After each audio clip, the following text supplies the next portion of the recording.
오늘 주신 하나님의 말씀은 마태복음 17장 1절에서 13절까지 말씀입니다. 마태복음 17장 1절에서 13절까지 말씀.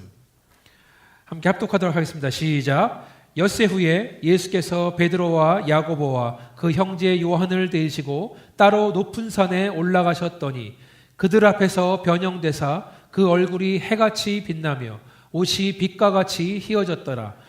그때 모세와 엘리야가 예수께와 더불어 말하는 것이 그들에게 보이거늘 베드로가 예수께 여쭈어 이르되 주여 우리가 여기 있는 것이 좋사오니 만일 주께서 원하시면 내가 여기서 초막 셋을 짓되 하나는 주님을 위하여 하나는 모세를 위하여 하나는 엘리야를 위하여 하리이다. 말할 때 호련히 빛난 구름이 그들을 덮으며 구름 속에서 소리가 나서 이르시되 이는 내 사랑하는 아들이요 내 기뻐하는 자니 너희는 그의 말을 들으라 하시는지라. 제자들이 듣고 엎드려 심히 두려워하니 예수께서 나와 그들에게 손을 대시며 이르시되 일어나라 두려워하지 말라 하시니 제자들이 눈을 들어 보매 오직 예수 외에는 아무도 보이지 아니하더라. 그들이 산에서 내려올 때에 예수께서 명하여 이르시되 인자가 죽은 자 가운데서 살아나기 전에는 본 것을 아무에게도 이르지 말라 하시니 제자들이 물어 이르되 그러면 어찌하여 서기관들이 엘리야가 먼저 와야 하리라 하나이까? 예수께서 대답하여 이르시되 엘리야가 과연 먼저 와서 모든 일을 회복하리라. 내가 너희에게 말하노니 엘리야가 이미 왔으되 사람들이 알지 못하고 임의로 대우하였도다. 인자도 이와 같이 그들에게 고난을 받으리라 하시니 그제서야 제자들이 예수께서 말씀하신 것이 침례 요한인 줄을 깨달으니라. 아멘. 좀 말씀이 긴 말씀입니다. 오늘 하나님께 예배드리러 오신 여러분에게 주님의 은혜와 평강이 충만하시기를 주님의 이름으로 축원합니다. 아멘. 어제 우리는 아시아나 마켓 앞에서 노방전도를 했습니다. 교회를 홍보하는 유인물과 또 이번 여름에 있을 썸머캠프 유인물 그리고 사탕을 담은 구디백으로 노방전도가 나눠주는 거였지만 저는 어제 함께 노방전도 하면서 그 전도제를 받는 사람들이 잘 받아들인다는 그런 생각을 했습니다. 우리는 그저 씨를 뿌리는 것이지만 심겨진 씨에 물을 주시고 자라게 하시는 분은 하나님이신 줄 믿습니다. 그리고 그렇게 열심히 전도해서 한 사람이라도 하나님께 돌아온다면 그렇게 사용한 시간과 에너지는 결코 헛된 것이 아닌 줄 믿습니다. 아멘. 저는 더 좋았던 시간은 노방전도 하는 시간 이후에 빵집 앞에 앉아서 함께 얘기를 나누는 시간이 더 좋았습니다. 서로 피곤할 텐데 함께 나누는 이야기가 재밌어서 또 분위기가 좋아서 계속 앉아서 이야기를 나누는 시간이 정말 하나님의 은혜다라는 생각을 했습니다. 저는 우리 교회 아리조나 한인침례교회가 하나님이 주신 거룩한 사명, 복음을 전하고 더 많은 잃어버린 영혼들이 하나님께 나와서 예배 드리는 일에 쓰임받는 교회가 되기를 소망하고 기도합니다. 지금은 씨를 눈물을 흘리며 뿌리는 것 같지만 언젠가는 기쁨으로 그 열매를 거둘 줄 믿으시면 아멘 하시기 바라겠습니다. 아멘. 오늘부터 우리는 마태복음 17장으로 넘어갑니다. 17장 1절에 어떤 문장으로 시작을 하죠? 성경을 보니까 엿새 후에라는 말로 시작을 해요. 어떤 일이 일어난 다음에 엿새가 지났다는 말이죠. 엿새 전에 무슨 일이 있었느냐? 16장 마태복음 16절 보면은 베드로가 예수님에게 위대한 신앙 고백을 합니다. 베드로가 뭐라 그랬죠? 주는 그리스도시요 살아계신 하나님의 아들이십니다. 그러니까 이 고백이 얼마나 중요하면 이 고백을 한 지에 6일이 지났다라는 거예요. 예수님은 그렇게 고백한 베드로를 칭찬하시고 또 그 믿음의 반석 위에 교회를 세우겠다라고 말씀하십니다. 이 말은 뭐냐면 교회라는 것은 예수님이 그리스도시고 살아계신 하나님이라는 그 고백을 하는 사람들의 모임이다. 교회는 그런 사람들의 모임이라는 것을 말하고 있습니다. 이 자리에 있는 저 여러분 모두 동일한 고백을, 신앙 고백을 예수님께 드리시는 줄 믿습니다. 오늘 본문 말씀은 그렇게 베드로가 예수님에게 신앙 고백을 한 지 6일이 지났다는 이야기로 시작합니다. 이 베드로의 신앙 고백이 이 성경에서 아주 중요한 것인데 그 고백을 들으신 다음에 예수님이 당신께서 앞으로 고난을 당하시고 또 죽임을 당하시고 십자가에서 부활할 것을 제자들에게 가르치십니다. 이 말은 뭐냐면 구원받은 신앙 공동체를 가르치시는데 너희들도 앞으로 고난을 받을 것이고 죽임을 당할 것이고 부활할 것이다 라는 것을 말씀하시는 거예요. 제자가 되려면, 나를 따르려면, 예수를 따르려면 나를 부인하고 자기를 부인하고 자기 십자가를 지고 따라오라는 말씀입니다. 신앙생활은 고난의 길이다. 자기를 죽이는 길이다. 그리고 정말 자기 자신을 십자가에 못 박았을 때 그때서야 비로소 부활 신앙을 경험한다는 말씀입니다. 이 말씀이 지난주에 드린 말씀이고 오늘도 동일하게 드리는 말씀입니다. 오늘 예수님이 베드로와 안드레와 요한을 데리고 높은 산으로 올라가서 변화산으로 올라가는 장면은 마가복음 9장 또 누가복음 9장에도 똑같이 나옵니다. 같은 이야기를 세 사람이 서로 쓴 거예요, 성경을. 그런데 이렇게 우리가 말씀을 같이 나눌 때 마가복음과 누가복음을 봐야 되는 이유는 마가가 바라본 예수, 누가가 바라본 사건을 같이 볼 때에 이 사건을 좀 더 입체적으로 볼 수 있다. 마치 우리가 그 산에 같이 올라간 것처럼 볼 수가 있다라고 생각을 합니다. 그래서 성경을 같이 읽는 게 중요하다 생각을 합니다. 마태복음에는 예수님이 그냥 베드로와 안드레와 요한을 산으로 데리고 올라가는 것 같지만 누가복음을 보니까 예수님이 제자들과 기도하러 산으로 갔다라고 나와요. 기도하러 올라갔다. 높은 산으로 올라갔습니다. 그래서 누가복음 보면은 같이 예수님과 제자들이 기도할 때에 예수님의 모습이 변화가 됐다라고 나와 있어요. 예수님의 모습이 마치 그 얼굴은 해와 같이 빛나고 그 옷은 빛과 같이 휘어졌다라고 나와 있습니다. 마가복음을 보면 이렇게 나와 있습니다. 예수님이 입으신 옷이 광채가 났는데 얼마나 빛이 났냐 하면 세상에서 빨래하는 자가 그렇게 희게 할 수 없을 만큼 휘어졌다. 예수님이 입으신 옷이 그렇게 빛났다라고 말하고 있습니다. 그리고 그렇게 변화되신 예수님께서 모세와 엘리야와 대화를 나눴다라고 나와 있습니다. 누가복음 보니까 그 대화의 내용이 나오는데 모세와 엘리야와 예수님께서 무슨 얘기를 하냐 하면 장차 예수님이 죽으실 것에 대해서 얘기를 했다라고 누가복음은 나와 있습니다. 누가복음을 또 읽어보면 재미있는 장면이 나오는데 예수님이 기도했다가 변화가 됐다고 나와 있습니다. 그런데 제자들 베드로와 야고보와 요한은 기도하다가 깊이 졸았다. 같이 기도하다가 졸았대요. 그러다가 깨어났다고 나와 있습니다. 기도하러 올라갔으면 열심히 기도해야 되는데 그들은 너무나 피곤해서 깊이 졸았다. 그러니까 졸다가 깨보니까 예수님이 변하신 거예요. 졸다 깨보니까 모세가 있고 엘리야가 있는 겁니다. 비몽사몽간에 예수와 모세와 엘리야를 봤다. 그래서 기도를 어떻게 해야 되나 이 장면을 보니까 우리는 맑은 정신으로 기도를 해야 될 것 같다. 기도하다가 피곤하면 일단 한숨 자고 일어나서 맑은 정신으로 기도를 해야 된다 생각을 했는데 또 말씀을 보니까 여러분 베드로가 사도행전에서 오후에 기도를 하러 다락방에 올라갔습니다. 그런데 배가 고파서 음식을 부탁한 다음에 그 순간 기진맥진하다가 비몽사몽에 환상에 빠진 거예요. 배고플 때 환상에 빠졌는데 그때 하늘에서 큰 그릇이 내려오죠. 그런 다음에 거기 온갖 짐승들이 있는데 하나님께서 잡아먹어라 말씀하시잖아요. 그런 말씀이 있는데 또 그걸 보면은 우리가 졸리더라도 기도하면 좀 비몽사몽간에 환상을 보는 것인가 하는 생각을 하는데 그걸 보니까 자 오늘 나온 산에서 올라가서 기도하는 사람도 베드로고 사도행전에서 비몽사몽간에 점심때 기도하는 사람도 베드로는 주로 기도할 때 잠이 들었다. 비몽사몽에 빠졌다라는 것을 우리가 알 수 있습니다. 그래서 기도하다가 졸리신 분들은 위로받으시기를 바라겠습니다.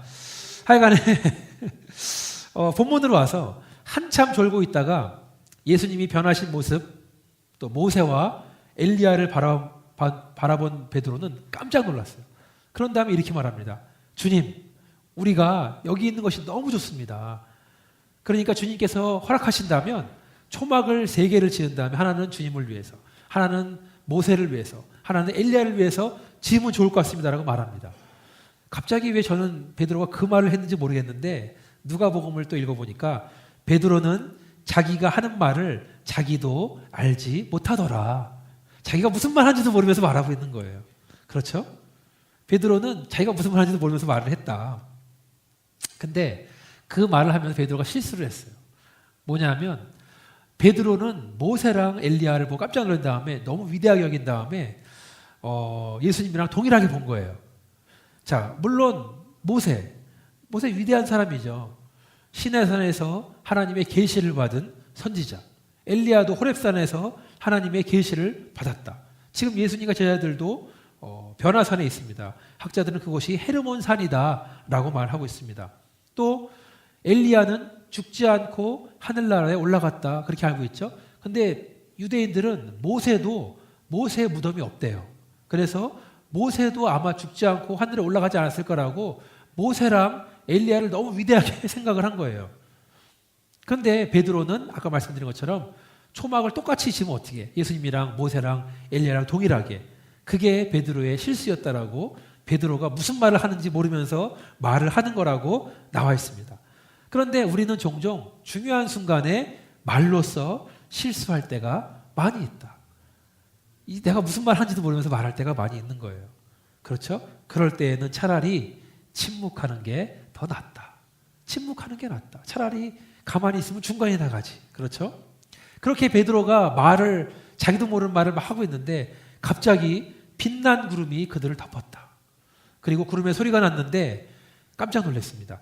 성경에서 구름이 덮었다라는 것은 하나님의 임재를 의미합니다. 하나님께서 임재하는 것을 의미하고, 구름의 소리가 났다는 것은 하나님이 말씀하신다는 것을 의미합니다. 자, 하나님 말씀하시는데 5절에 보니까 이는 내 사랑하는 아들이다. 이는 내가 기뻐하는 자다. 너희는 그의 말을 들어라. 설교 제목이죠. 그의 말을 들어라. 영어로는 listen to him. 자, 베드로가 자기가 무슨 말을 하는지 모르고 막 말을 할 때 하나님께서는 잠자코 예수님이 하시는 말씀을 들어라. 말하지 말고 예수님이 하는 말을 잠자코 들으라고 말씀하시는 거예요. 자, 구름으로 하나님이 임재하시고 구름 속에서 소리가 들렸을 때, 자, 제자들의 반응 어땠습니까? 바짝 엎드려서 심히 두려워했다. 왜냐하면 하나님을 만난다는 것은 죽음을 의미하는 거예요. 그래서 바짝 엎드려서 얼굴 들지 않고 벌벌벌벌 떨고 있다. 오늘 이 제자들을 보니까 영적인 체험을 너무나 많이 했어요.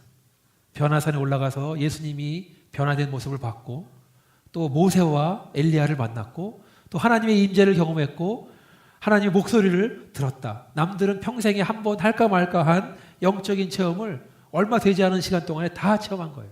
지금은 너무나 무서워서 벌벌 떨고 있다. 차마 고개를 들지 못하고 땅에 처박고 있다. 자, 그렇게 벌벌 떨고 있는 제자들에게 예수님이 가장 먼저 하신 일이 뭡니까? 7절에 보니까 예수님이 그들에게 손을 댔다. 말씀하기 전에 손을 탁 만지신 거예요. 그런 다음에 두려워하지 말라. 손으로 딱 사람의 몸을 댔을 때 안심이 되는 겁니다. 베드로가 제자들과 함께 변화산에서 예수를 봤는데 예수의 모습이 과연 어떤 모습이었을까?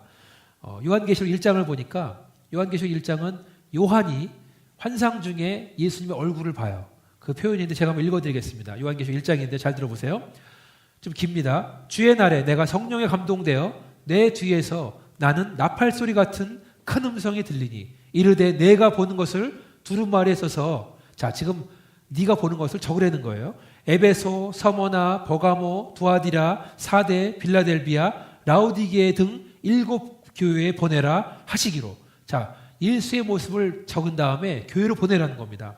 몸을 돌이켜 나에게 말한 음성을 알아보려고 돌이킬 때 7 금촛대를 보았는데 촛대 사이에 인자 같은 이가 발에 끌리는 옷을 입고 가슴에 금띠를 띠고 그의 머리와 털의 희기가 양털 같고 눈 같으며 그의 눈은 불꽃 같고 그의 발은 풀무불에 단련한 빛난 주석 같고 그의 음성은 많은 물소리 같으며 그의 오른손에 7 뼈리 있고 그의 입에서 좌우에 날선검이 나오며 그 얼굴은 해가 힘있게 비치는 것 같더라.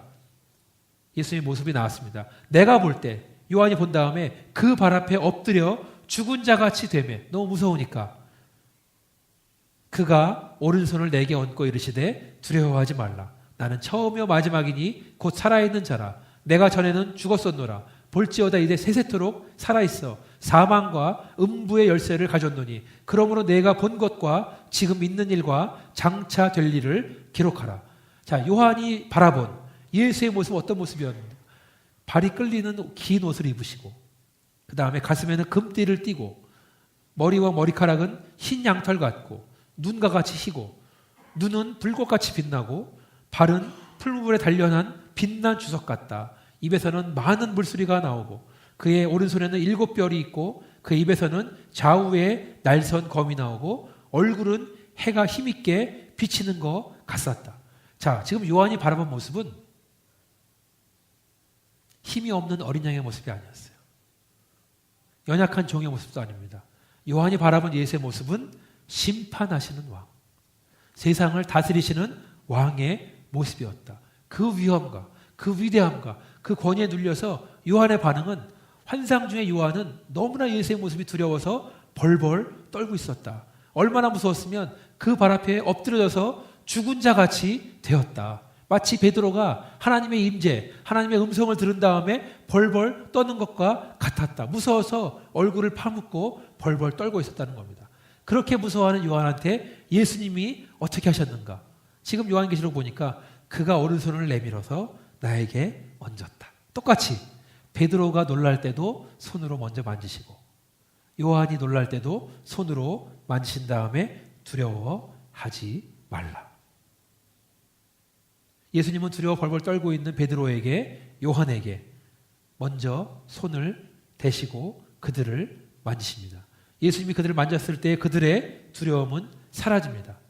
예수님의 친근한 손길로 그들은 안심을 한다. 예수님이 만졌다는 것은 우리가 말로 표현할 수 없는 많은 의미가 들어있습니다. 나다. 안심해라. 두려워하지 말라. 나는 너를 사랑한다. 내가 너의 목자다. 나와 함께 있으면 괜찮다. 그렇게 손으로 만지는 거기에는 여러 가지가 들어있는 거예요. 저는 오늘도 예수님께서 저와 여러분을 만지시는 줄 믿습니다.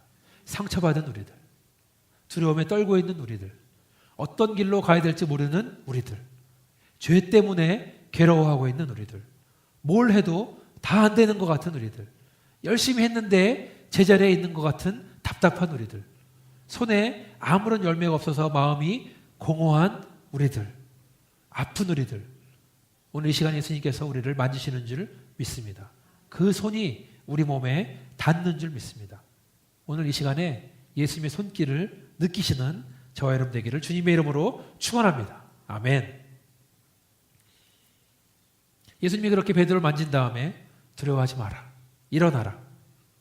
그래서 일어나서 본 다음에 예수를 바라보니까 예수님은 원래 모습으로 돌아오셨어요. 모세랑 엘리야도 떠났고 하나님의 그 구름도 영광도 사라졌습니다. 산을 내려오면서 예수님께서 인자가 부활하기 전에는 오늘 본 것을 아무에게도 말하지 마라. 지금 이 베드로, 요한, 야고보랑 예수님은 비밀이 생긴 거예요. 딴 사람한테 말하지 말라 했잖아요. 비밀. 얼마나 마음이 좋았을까. 딴 사람 모르는 비밀이 있다. 저도 여러분도 그런 비밀이 있기를 바랍니다.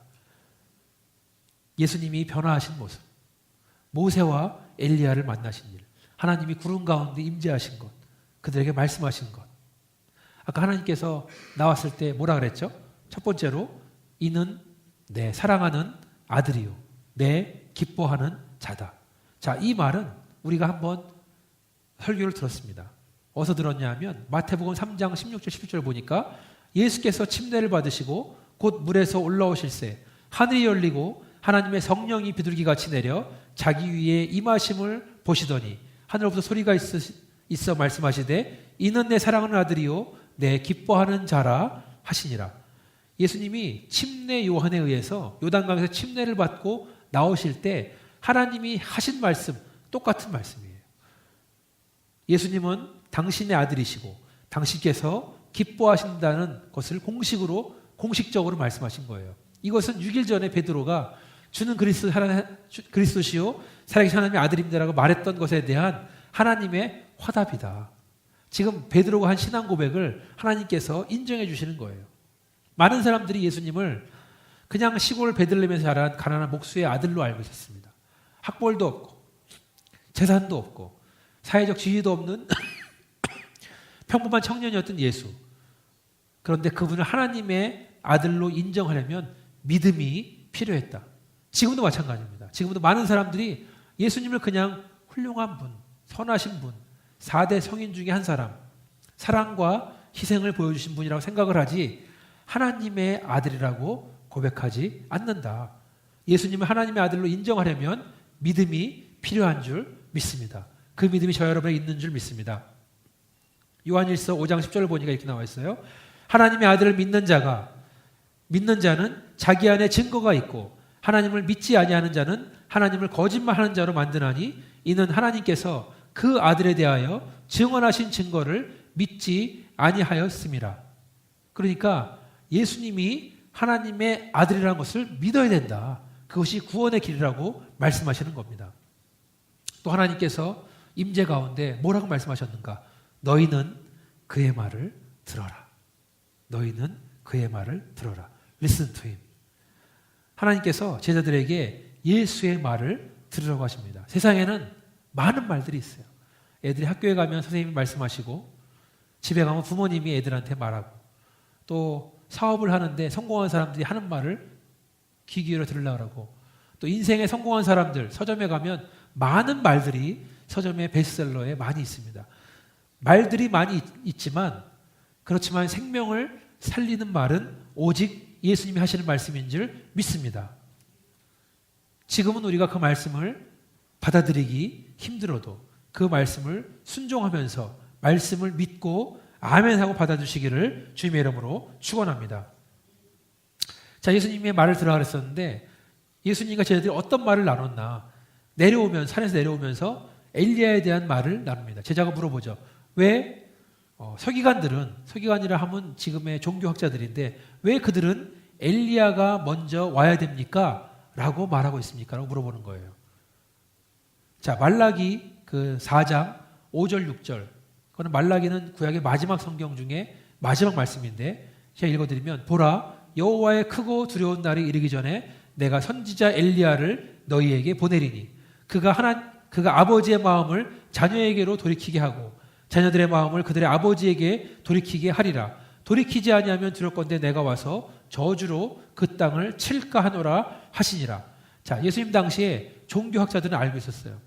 그리스도 메시아가 오기 전에 엘리야가 먼저 와서 주님의 길을 예비할 것이다 알고 있었습니다. 문제는 엘리야가 바로 침례 요한이라는 것을 인정하지 않았다는 거예요. 그들은 침례 요한을 몰라보고 그를 업신여겼다. 그를 박해했다라는 겁니다. 요한을 몰라봤다는 말은 예수님도 몰라봤다라는 거예요. 침례 요한이 한 일은 예수를 예비하는 거였었는데 침례 요한을 몰라봤기 때문에 침례 요한에게 한 것처럼 업신여기고 박해한 것처럼 예수님도 몰라보고 예수님을 업신여기고 박해했다라는 것을 말하고 있습니다. 예수님은 지금 산에 내려오면서 제자들에게 앞으로 당신께서 고난을 받으실 것이고 죽임을 당하실 것이고 부활할 것을 가르치고 있는 겁니다. 하나님께서 제자들에게 또 우리들에게 예수의 말을 들어라고 하는 것은 예수의 제자된 우리들도 신앙생활을 하면서 고난을 받게 될 것이라는 것을 말씀하시는 겁니다. 그 고난은 그냥 소극적으로 밖에서부터 오는 그런 것이 아니라 단지 외부 환경을 말하는 것이 아니라 우리가 예수를 따르기 위해서 버려야 될 것들을 말하고 있는 겁니다. 예수를 따르기 위해서는 자신을 부인해야 된다. 예수를 따르기 위해서는 나 스스로 십자가에 못 박아야 된다. 나의 목소리를 죽이고 나의 뜻을 꺾고 내 권리를 버리고 결국에는 예수의 말씀이 내 말씀이 되도록 받아들이고 예수의 뜻이 내 뜻이 되도록 받아들이고 내가 나를 다스리는 것이 아니라 예수께서 나를 다스리도록 내어드리는 것을 말하는 거다. 그게 어려운 겁니다. 그게 어려운 거예요.